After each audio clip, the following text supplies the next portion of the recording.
வணக்கம் சோழ நண்பர்களே. சனிப்பெயர்ச்சி பலன்கள். வாக்கிய பஞ்சாங்கத்தின்படி சனியானவர் மீன ராசியில் அடுத்த 2 வருட காலங்களுக்கு சஞ்சாரம் செய்துட்டு வரும். இந்த பஞ்சாங்க டிஃப்ரென்ஸ் வேரியேஷன்ஸ் எல்லாம் என்ன அப்படிங்கிறத ஏற்கனவே ஒரு வீடியோ போட்டிருக்கோம். போன தடவை திருக்கணிதப்படி சனிப்பெயர்ச்சி பலன்களையும் அதை எக்ஸ்பிளைன் பண்ணியிருக்கேன். தேவைப்படுறாங்க அதில் பார்த்துக்கோங்க. ஏன்னா திரும்ப அதே விஷயங்களை சொல்லிட்டு இருக்கணும் அப்படிங்கிறதுக்காக அதை அவாய்ட் பண்ணிக்கணும். பட் தெரிஞ்சுக்கணும்னு நினைக்கிறவங்க சேனல் பேஜில் செக் பண்ணி பார்த்துக்கோங்க. இப்போதைக்கு சனியானவர் அடுத்த 2 வருடங்களுக்கு மீன ராசியில் சஞ்சாரம் செய்துட்டு வரும். பொதுவாக மீன ராசியில் சனியுடைய சஞ்சாரம் என்பது பொதுவான நிலைகளில் அது சலிப்பு தட்டக்கூடியதாகவும் மந்தமானதாகவும் இருக்கும். பொதுவாகவே சனி என்பது மந்த புத்தியுடையது தான். பட் மீன ராசியில் சனி சஞ்சாரம் செய்யக்கூடிய அந்த காலகட்டங்கள் சலிப்பையும் வெறுப்பையும் அதிகம் கொண்டு வரும். அதனால தான் பொதுவான வாழ்க்கையில் ஆல்ரெடி ஒரு வருட காலம் அப்படிங்கிறது எல்லாருக்குமே சலிப்பு தட்டக்கூடிய விஷயங்களாக இருந்து என்னதான் எல்லா விஷயங்களும் உங்களுக்கு அடுத்த நிலைகளுக்கு மாறி வந்தாலும் கூட சென்டர் ஆஃப் கிராவிட்டி அப்படிங்கிற மாதிரி திரும்ப வெறுப்பும் சலிப்பும் ஏதோ ஒரு வகையில் எல்லாருக்குள்ளேயும் நுழைஞ்சிருது. அதை அவாய்ட் பண்ணுற முடியறதில்ல, ஒதுக்கவும் முடியறதில்ல. ஏதோ மற்ற கிரகங்களுடைய நிலைகளாலும் பலத்தாலும் தான் என்னதான் வாழ்க்கை சலிப்பு தட்டக்கூடியதாக இருந்தாலும் சில ஆட்டப்பாட்டம் கொண்டாட்டங்களையும் அங்கங்கே பார்த்துக்கிட்டு வரும். ஒருவேளை அதுவும் கை கொடுக்கல அப்படின்னா டோட்டலாகவே எல்லாமே டம்ப் ஆகிடும். ஸோ மற்ற கிரகங்களுடைய நிலைகள் உண்மையிலே ஓரளவுக்கு எல்லாமே கை கொடுத்துட்டு வந்துட்டு தான் இருக்குது. அதுலேயும் இந்த 2026 குரு பேச்சு இருக்குது. இந்த குரு உச்சகதியும் அடைகிறாங்க. இங்கே சனியும் குருவும் நவபஞ்சம யோகத்தில் செயல்பட்டு வருவாங்க. இந்த யோகத்தினால சனியினுடைய இந்த மாதிரியான மந்த நிலைகள், சலிப்பு தட்டக்கூடிய விஷயங்கள் இதெல்லாமே கொஞ்சம் சரியாகும். அதனால தான் 2026 வருடம் அப்படிங்கிறது ஓரளவுக்கு நல்ல விஷயங்களை சொல்ல முடியுது. அதுலேயும் 2026 பிற்பகுதிகளும் சனியினுடைய 2027 முற்பகுதிகளும் சாதகமான நிலைகளில் வேலை செய்யும். அதுலேயும் 2026 வருடம் ஆரம்ப காலகட்டத்திலே பார்த்திங்கன்னா சனி தன்னுடைய சொந்த நட்சத்திரத்தில் உத்திரட்டாதி நட்சத்திரத்தில் சஞ்சாரம் செய்துட்டு வரும்.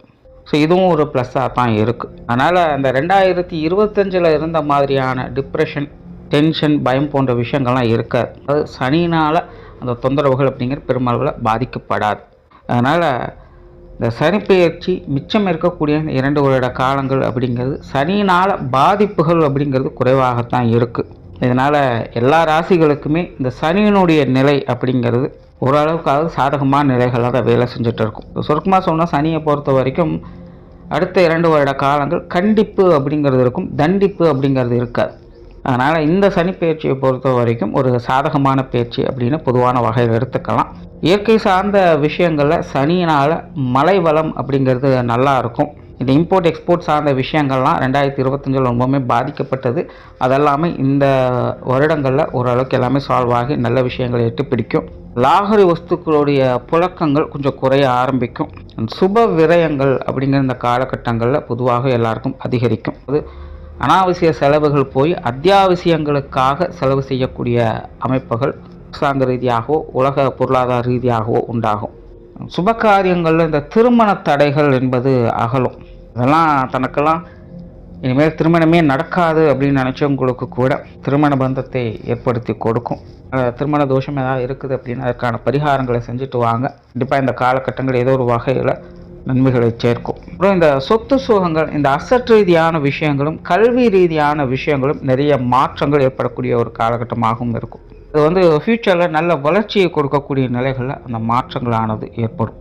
ஸோ இந்த சனிப்பெயர்ச்சியை பொறுத்த வரைக்கும் பெரும்பாலும் பொதுவான வகையிலேயே நல்ல விஷயங்களையே சொல்ல முடியுது. பட் சனியை பொறுத்த வரைக்கும் எப்போவுமே பொறுமை தான் பெருமை சேர்க்கும். அதனால் நிதானமாக படிப்படியாக நல்ல விஷயங்கள் அப்படிங்கிறது ஒன்றாக வந்து சேரும்.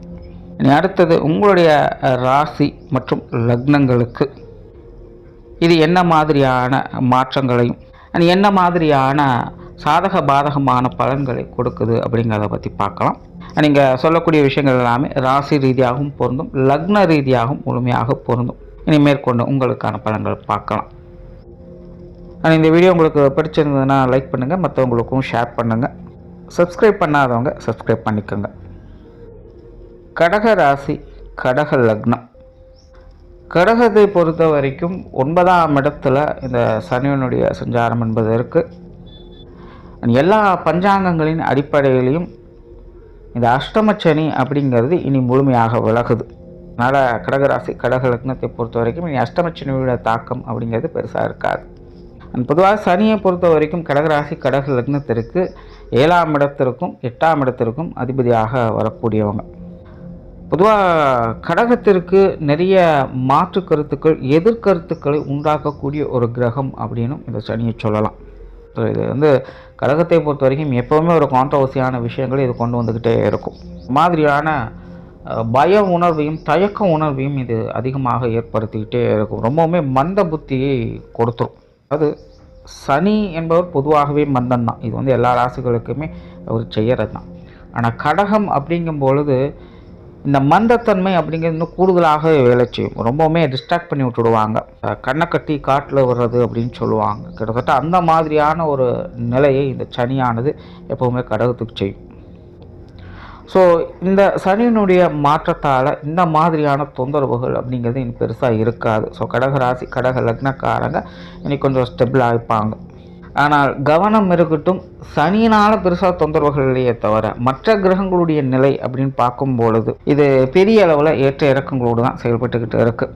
அதனால் கடகத்தை பொறுத்த வரைக்கும் இது முழுமையான நற்பலன்கள் அப்படின்னு சொல்கிறதுக்குள்ள, முழுமையான கெடுபலன்கள் அப்படின்னு சொல்கிறதுக்கு இல்லை.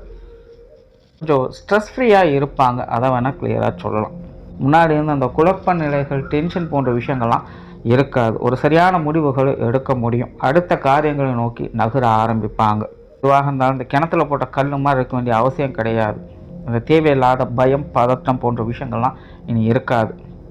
ஒரு நார்மலான லைஃபுக்கு அவங்க இனி மீண்டு வர ஆரம்பிச்சிடுவாங்க. குறிப்பாக இந்த மன அழுத்தங்கள் அப்படிங்கிறது இனி இருக்காது. கடகராசிக்காரங்க இந்த அஷ்டமச்சனியால் நிறைய பேர் அஃபெக்ட் ஆனது இந்த விஷயங்கள் தான். அதுலேயும் பார்த்திங்கன்னா ஒரு 40-50 வயதுக்கு மேலே இருக்கக்கூடியவங்கெல்லாம் சொல்லவே முடியறதில்ல. வெளியே பார்க்குறதுக்கு அவங்க ஓகே தான், பட் உள்ளுக்குள்ளே அவங்களுக்கு ரொம்பவுமே மன அழுத்தம் தரக்கூடிய விஷயங்கள், எதையோ நினச்சி ஒவ்வொரு கவலைப்படுறது, பயப்படுறது, இந்த மாதிரியான விஷயங்கள் தொடர்ந்து அவங்களுக்கு இருந்துட்டு வந்தது. இனியெல்லாம் அந்த மாதிரி தொந்தரவுகள் இருக்காது. இன்னும் கொஞ்சம் ஃப்ரெஷ்அப் ஆகிடுவாங்க. ஸோ கடகத்தை பொறுத்த வரைக்கும் இது மிகப்பெரிய ப்ளஸ். கடகத்தை பொறுத்த வரைக்கும் இந்த சுப விசேஷங்கள் அதிகரிக்கக்கூடிய ஒரு காலகட்டம் அப்படின்னு சொல்லலாம். உங்களுக்கும் சரி, உங்களுடைய இல்லங்களையும் சரி, இந்த திருமண அமைப்புகள், புத்திரபாக்கிய அமைப்புகள், அதனுடைய யோக பலன்கள் முழுமையாக செயல்படக்கூடிய ஒரு காலகட்டம். குறிப்பாக இது கடகராசி பெண்களுக்கு ரொம்ப ரொம்ப முக்கியம். திருமணத்துக்காக காத்துட்ருக்கிறவங்களாம் இந்த 2 வருஷத்தை மிஸ் பண்ணாதீங்க. இதுக்கப்புறம் உங்களுக்கு இந்த திருமண யோகம் கிடைக்கிறது அப்படிங்கிறது கொஞ்சம் காலதாமதம் ஆகவே செய்யும். அதனால் இந்த 2 வருடத்துக்குள்ளே இந்த திருமண விஷயங்களை ஒரு சரியான முடிவுகளை எடுத்துக்கோங்க. தள்ளி போடுறதை முடிஞ்ச அளவுக்கு தவிர்த்துக்கோங்க. நிறைய பேருக்கு இந்த காதல் திருமணங்கள் கூட கைகூடம் ட்ரை பண்ணலாம். இனி பெருசாக தொந்தரவுகள் இருக்காது. எல்லாமே சப்போர்ட்ஃபுல்லாக தான் இருக்கும். அதாவது கடகத்தை பொறுத்த வரைக்கும் அது ராசியானாலும் சரி, லக்னமானாலும் சரி, தனித்த நிலைகளில் அவங்களுடைய வாழ்வாதாரத்துக்கு அத்தியாவசியமான தேவைகள் என்னவோ அதெல்லாம் பூர்த்தி ஆகிடும். அவங்கவுங்க வயது நிலைகளின் அடிப்படையில். குழந்தைகளாக இருக்காங்கன்னா படிப்பு, வித்தை சம்பந்தப்பட்ட விஷயங்களை தேர்ச்சி பெறுவது, அதற்கான விஷயங்களை செயல்பட்டு வருவாங்க. படித்து முடித்தவங்க வேலை செய்யக்கூடியது, திருமண அமைப்புகள், இதெல்லாம் செய்யக்கூடிய நிலைகள் அப்படிங்கிறது அவங்களுக்கு தானாகவே உண்டாயிட்டு வரும். ஃபேமிலியை ரன் பண்ணிகிட்டு இருக்கிறவங்களுக்கும் அது சார்ந்த விஷயங்கள் என்னவோ அதெல்லாம் அவங்களுக்கு தானாகவே பூர்த்தி ஆகிட்டே இருக்கும். அதாவது ஒவ்வொரு விஷயங்களாக ஸ்டெப் பை ஸ்டெப்பாக பூர்த்தி செஞ்சுக்கிட்டே வருவாங்க. அதற்கான விஷயங்கள், அனுகிரகங்கள் அப்படிங்கிறது சேரும். குடும்ப சுமைகள் என்பது குறைய ஆரம்பிக்கும். பொதுவாக யோகஸ்தானத்தில் சனி வந்துருச்சு அப்படின்னாலே குடும்ப வாழ்க்கை பட்டும்படாமலும் மாற ஆரம்பிச்சிடும். நிறைய பேர் குடும்பத்தையே வெறுக்க ஆரம்பிச்சிடுவாங்க. நிறைய கடகத்தினுடைய வருத்தமும் இப்போதைய நிலையில் அதுவாக தான் இருக்கும். என்ன குடும்ப விஷயங்கள், குடும்ப நிலைமை இப்படியே போய்கிட்டே இருக்கே, இது மாறாதான், இதுலேருந்து நம்ம வெளியில் வரமாட்டோமா அப்படின்னு யோசிச்சுக்கிட்டு இருப்பாங்க. என்ன பண்ணுறதுன்னு தெரியாத ஒரு குழப்ப நிலை. ஆனால் அதை தவிர்க்கவும் முடியாது. ஏன்னா குடும்பத்துக்குள்ளே எல்லாம் அவங்க தேவைகளை நோக்கி முன்னேறி கொண்டு இருக்காங்க. அதை தவறுன்னு சொல்ல முடியாது. ஆனால் அதே நேரம் நம்மளுடைய நிலை குடும்பத்தை விட்டு ஒதுங்கி இருக்க வேண்டிய நிலைகள் ஏற்படுது. நிறைய சூழ்நிலைகளில் பட்டும்படாமல் இருக்க வேண்டிய நிலைகள் தான் ஏற்படுது. அதனால் குடும்ப நிலைகளை நினச்சி கொஞ்சம் வருத்தங்கள் அப்படிங்கிறது ஏற்பட்டுக்கிட்டே தான் இருக்கும். இது பொதுவாகவே 9ஆம் இடத்துல சனி வந்ததுன்னா எல்லாருமே ஃபேஸ் பண்ணக்கூடிய விஷயங்கள் தான். ஸோ கடகத்துக்கும் இப்போ அந்த விஷயங்கள் தான் கொஞ்சம் டென்ஷனை கொடுத்துக்கிட்டு இருக்கும். அது மட்டும் இல்லாமல் முன்னாடி சொன்ன மாதிரி இப்போ மற்ற கிரகங்களுடைய நிலைமை இந்த விஷயங்களும் கொஞ்சம் டென்ஷனை ஏற்படுத்திட்டு தான் இருக்கும். குறிப்பாக இந்த ராகு கேது நிலை, கடந்த 2 வருடங்களாகவே இது ரொம்பவும் சிக்கலையும் மன சங்கடத்தையும் குடும்பத்துக்குள்ளே ஏற்படுத்திக்கிட்டே இருக்கும். ஒரு மாதிரி சலிப்பு தட்டக்கூடிய விஷயங்கள், ஒன்று போனால் இன்னொன்று, ஒன்று போனால் இன்னொன்று அப்படிங்கிற மாதிரி குடும்ப வாழ்க்கை அப்படிங்கிறது நினச்சாலே உங்களுடைய மனமானது ரொம்பவுமே சலிப்பு தட்ட ஆரம்பிச்சிடும். பட் இந்த சனியினுடைய மாற்றத்தால் இந்த மாதிரியான சங்கடங்கள் ஓரளவுக்கு கொஞ்சம் கண்ட்ரோல் ஆக ஆரம்பிச்சிடும். முழுசாக சரி பண்ண முடியல அப்படின்னாலும் கூட அதை சரி பண்ணுறதுக்கான வழிகளையாவது கண்டிப்பாக அது காட்ட ஆரம்பிச்சிடும். அதனால் கடகராசி கடக லக்னக்காரங்களுக்கு அவங்களுடைய குடும்ப வாழ்க்கை இந்த காலகட்டங்களில் கொஞ்சம் ஸ்டெபிலைஸ் ஆகும். பொதுவாகவே 9ஆம் இடத்துல சனி வந்தது அப்படின்னா இந்த குடும்ப வாழ்க்கை அப்படிங்கிறது கொஞ்சம் பற்றற்ற நிலைகளை தான் இருக்க செய்யும். பட் இப்போது இருக்கக்கூடிய நிலைகளில் அது நல்ல விஷயம் என்ன அப்படின்னு பார்த்தோம்னா, இனி அது ரொம்ப ஸ்ட்ரகிள் கொடுக்க போகிறதில்ல அப்படிங்கிறது தான். தொழில் வேலை உத்தியோகம் சம்பந்தப்பட்ட விஷயங்கள் இந்த காலகட்டங்களில் சில மாற்றங்களை கொண்டு வரும். கடகராசி கடக லக்னத்தை பொறுத்த வரைக்கும் ரொம்ப சுறுசுறுப்பாக வேலை செய்ய முடியாது. காரியங்களில் எப்போவுமே ரொம்பவுமே பொறுமை நிதானம் அப்படிங்கிறது இருந்துக்கிட்டு இருக்கும். நம்மளாம் கடகத்தை பொறுத்த வரைக்கும் இந்த விஷயம் ரொம்ப ரொம்ப கஷ்டம். ஏன்னா நவகிரகங்களே ரொம்ப வேகமாக நகரக்கூடிய கிரகம் அப்படின்னு சொல்கிறோன்னா அது சந்திரன் தான். அதனால் கடகத்தை பொறுத்தவரைக்கும் இயற்கையாகவே இந்த குணாதிசயம் உண்டு. எல்லாத்தையுமே டக்கு டக்கு டக்குன்னு முடிச்சுட்டு போயிட்டே இருக்கணும் அப்படின்னு நினைப்பாங்க. 9ஆம் இடத்துல சனி வரக்கூடிய காலகட்டம் அப்படிங்கிறது பெரும்பாலும் காரியங்களில் ஒரு விதமான மந்தத்தனம் அப்படிங்கிறது இருக்குத்தான் செய்யும். ஸோ எதுவாக இருந்தாலும் தள்ளி போட்டு செய்யும். அப்புறம் பார்த்துக்கலாங்கிற ஒரு மாதிரியான லேசினஸ் அப்படிங்கிறது உருவாகும். ஸோ தொழில் வேலை உத்தியோகம் சார்ந்த விஷயங்களில் கடகராசிக்காரங்களுக்கு இந்த தொல்லைகள் இருக்கத்தான் செய்யும். அதை மட்டும் கொஞ்சம் கரெக்ட் பண்ணிக்கோங்க. அதே போல் இந்த சனியுடைய மாற்றம் கண்டிப்பாக உங்களுடைய வேலை தொழிலில் ஒரு மாற்றத்தை கொண்டு வரும்.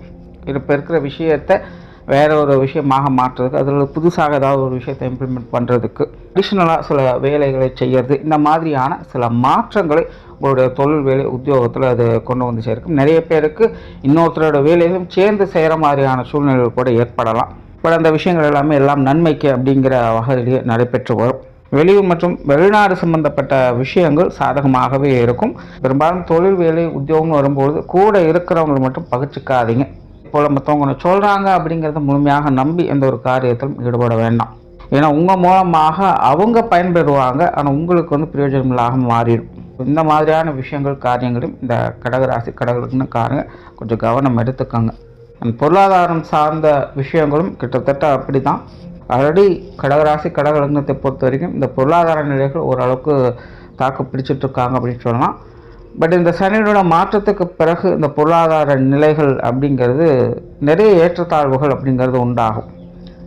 குறிப்பாக கடகராசி கடக லக்னக்காரங்களாம் பார்த்தீங்கன்னா இனி வரக்கூடிய காலகட்டங்களில் இந்த காசு பண விஷயங்கள் ரொம்பவுமே மும்மரமாக செயல்பட்டு வருவாங்கன்னு சொல்லலாம். ரொம்பவுமே ஆர்வம் அவங்களுக்கு அதிகமாக இருக்கும். ஸோ அது சார்ந்த காரியங்களில் அவங்களுக்கு பிடிக்கலையோ அவங்க ஈடுபட்டு தீரணும். அதனால் இனி வரக்கூடிய காலகட்டங்களில் நிறைய கொடுக்கல் வாங்கல் விஷயங்களில் ஈடுபட்டு வருவாங்க. காசு பண்ண விஷயங்கள் எப்படி சம்பாதிக்கிறது அப்படிங்கிறதும் யோசிப்பாங்க, எப்படி செலவு பண்ணுறது அப்படிங்கிறதும் யோசிப்பாங்க. உடன் சார்ந்த விஷயங்களில் ஈடுபாடுகள் அப்படிங்கிறதும் ஏற்படும். அதே போல் பிரயாணங்கள் மற்றும் ஆன்மீக ரீதியான விஷயங்களையும் அவங்களுக்கு ஈடுபாடுகள் அப்படிங்கிறது ஏற்படும். என்னென்னா இந்த விஷயங்கள் எல்லாமே இவங்களுக்கு முழுமையான நற்பலன்கள் அப்படின்னு சொல்ல முடியாது, அதே நேரம் முழுமையாக கெடுப்பலன்கள் அப்படிங்கிறதும் சொல்ல முடியாது. இடத்துக்கு தகுந்த மாதிரி நீங்களும் அப்பப்போ கொஞ்சம் மாறி செயல்பட்டு வந்தீங்கன்னா தான் சாதகமான விஷயங்கள் பார்க்க முடியும். காசு பண்ண விஷயங்கள் ஆகட்டும், பிரயாணங்கள், ஆன்மீக விஷயங்கள் இதெல்லாமே ரொம்பவே ஸ்ட்ரிக்ட் அண்ட் செல்ஃபோட இருந்துட்டீங்க அப்படின்னா இல்லை சங்கடங்களை அங்கே ஃபேஸ் பண்ண வேண்டியதாக தான் இருக்கும். ஸோ அதெல்லாம் கொஞ்சம் பார்த்துக்கோங்க. மாணவர்களுக்கு கல்வி வித்தை சம்பந்தப்பட்ட விஷயங்கள் சாதகமாகவே இருக்குது. எல்லா வகையிலுமே மாணவர்களுடைய தேவைகள் பூர்த்தியாகும். மாணவர்கள் சிறப்பாக செயலாற்றி வருவாங்க. சொத்து சுகங்கள் வாகன ரீதியான விஷயங்களை கூட ஒரு திருப்திகரமான விஷயங்களை எதிர்பார்க்கலாம். நிறைய பேருக்கு இந்த வீடு வாகன யோகங்கள், நிலவரங்கள் சார்ந்த விஷயங்கள் ஏற்படக்கூடிய யோகங்கள் இதெல்லாமே ரொம்பவுமே சாதகமான நிலைகளில் இருக்குது. இது சார்ந்த விஷயங்களும் சில நன்மைகளும் ஆதாயங்களும் பெறக்கூடிய நிலைகளை பார்த்து வருவீங்க. ஆல்ரெடி இந்த சொத்து சுகங்கள் வகையில் ஏதாவது வில்லங்கங்கள் பிரச்சனைகள் போய்கிட்டு இருக்குது அப்படின்னாலும் அதிலிருந்தும் விடுபடுவதற்கான வாய்ப்புகள் இந்த காலகட்டங்கள் நிச்சயமாக உண்டு. ஸோ ஓவராலாக இந்த சனியினுடைய மாற்றம் கடகராசி கடக லக்னத்தை பொறுத்த வரைக்கும் அவங்களுடைய தனிப்பட்ட நிலைமையை பொறுத்த வரைக்கும் இது ஒரு சுமூகமான மாற்றத்தை கொண்டு வரக்கூடிய ஒரு காலகட்டம் அப்படின்னு சொல்லலாம். ஆனால் அதை மற்றவங்களோடு கம்பேர் பண்ணும்பொழுது கொஞ்சம் கான்ட்ரவர்சியான விஷயங்கள் அப்படிங்கிறது நார்மலாக வந்துட்டு தான் இருக்கும். அதில் வந்து நிறைய ஏற்ற இறக்குங்கள், சில நல்ல விஷயங்களும் பார்ப்பாங்க, சில ஆகாத விஷயங்களும் அவங்க தொடர்ந்து பார்த்துட்டு தான் வருவாங்க. ஸோ அதனால் மற்றவங்களுடைய விஷயங்களில் நீங்கள் எந்த அளவுக்கு கான்சியஸாக இருந்து செயல்படுறீங்களோ அந்த அளவுக்கு இந்த சனியுடைய மாற்றத்தால் நற்பலன்களை பார்க்க முடியும். நன்றி, வணக்கம், வாழ்க வளமுடன்.